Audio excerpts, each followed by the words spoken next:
G'day ladies and gents, and welcome back to War Thunder. Today we're going to be having a look at a bit of a special plane. It's sort of fallen in and out of favour, and we'll get to that in a little bit.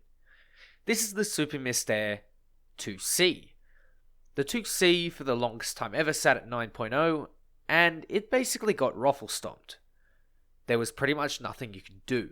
It didn't really have the physical capability of being a competitive plane at 9.0. It just doesn't perform at that level.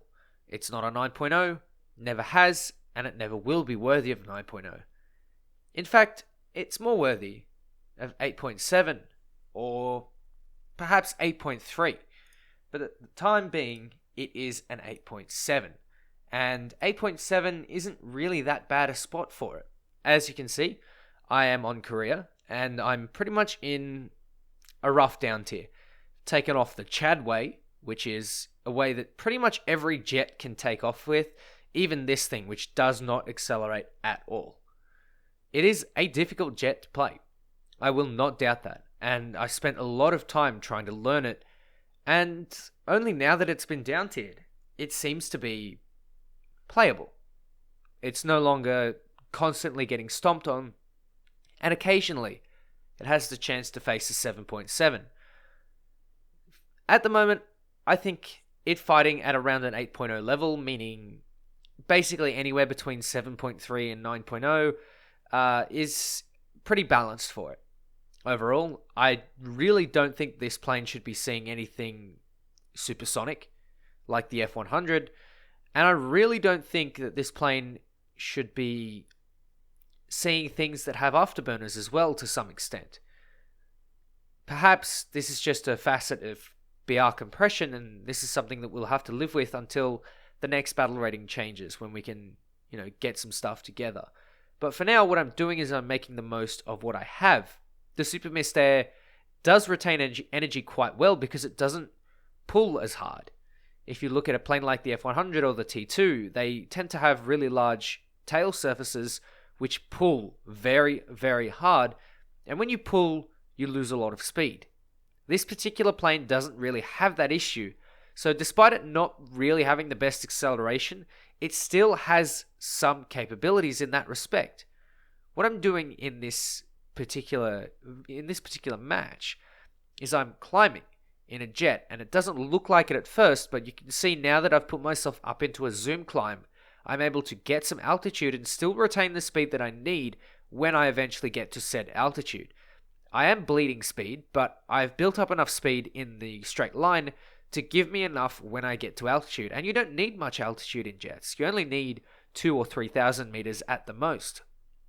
I really wouldn't recommend climbing any higher, especially at the top, because when you're at that battle rating, a single plane can burst climb from sea level to 8,000 meters.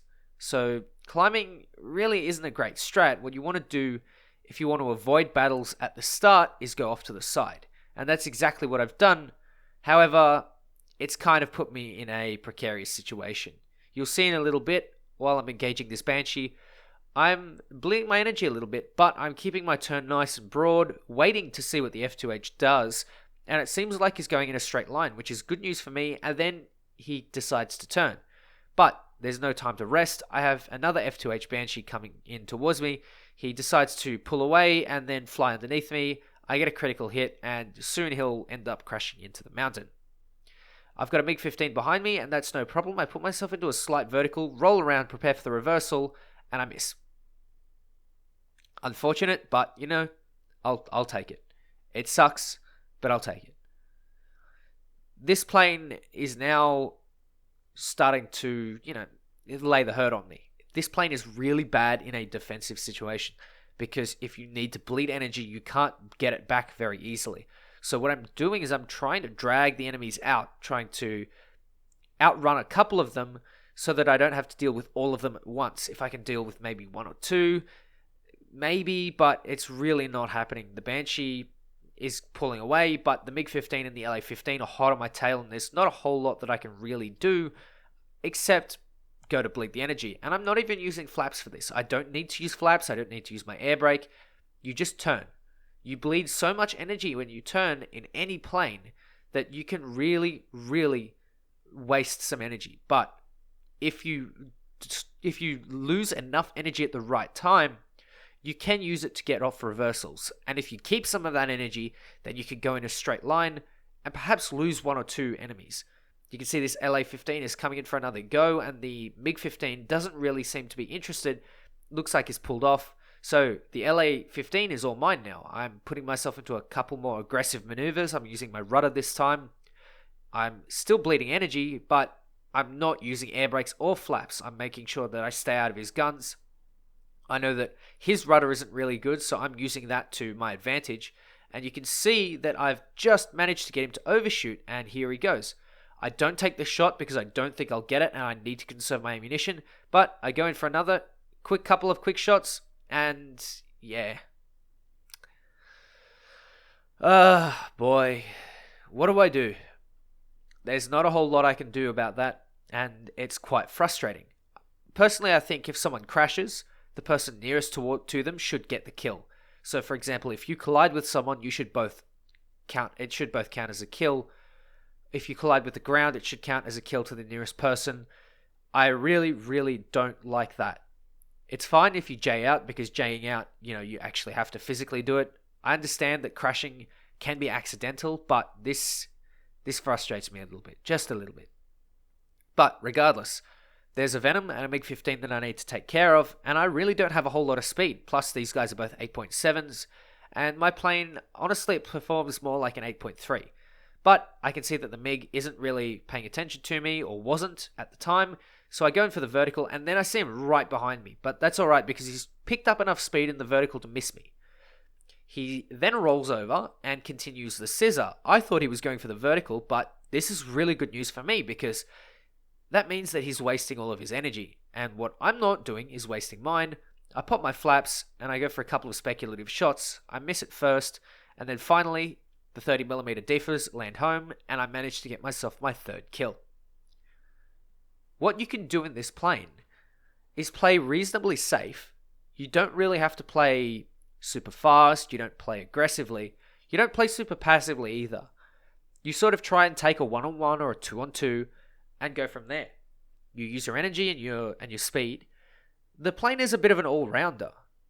It sort of feels like that middle of the road plane. It doesn't accelerate particularly well. It's not particularly amazing in anything. But as you can see, it's got good guns and it's got decent flight characteristics.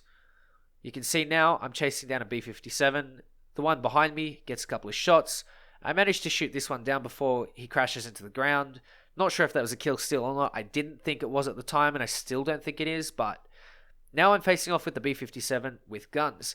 So what I'm doing is I'm putting myself up into the vertical, and I'm making that B-57 bleed all of his energy. I put my flaps out, and just as he stalls, I go down on top of him. This allows me to get a nice hammerhead shot, and hopefully I will land my shots here, get the kill, take my ace, and be able to show you guys just what the Mystere is capable of. And exactly, that is what happens. This plane is quite capable now. Perhaps not so much against the 9.0s, but certainly against 8.0s.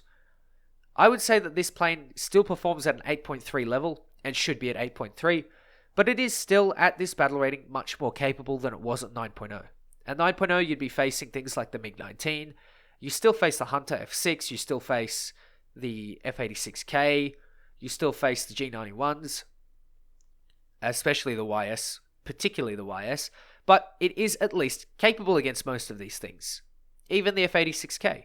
So this plane is actually really, really decent now. Anyway, ladies and gents, thank you very much for watching. I hope you enjoyed, because I certainly did. This plane is now kind of nice. But anyway, take care, and I'll catch you next time.